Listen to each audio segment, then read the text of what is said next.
你看这片金黄色的稻浪，稻子可以割了。大家好，我是张简小姐，今天带大家来看割稻子。现代农村拢是请专业的大经业者操作这台这大台的挂稻机。你看，这台机器挂稻啊，真紧，每一穗拢是正港的把穗。这就是农民辛苦种出来的稻啊，收看落来的切啊，真巴适。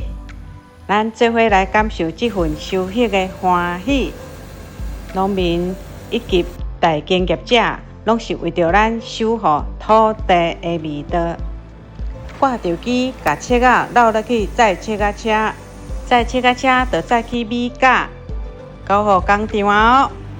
稻啊熟啊，会当挂稻啊，大经挂稻机，稻啊把穗切啊，这是今天重要词汇，收藏起来哦。我是张简小姐，用台语陪你认识台湾生活，我们下次见。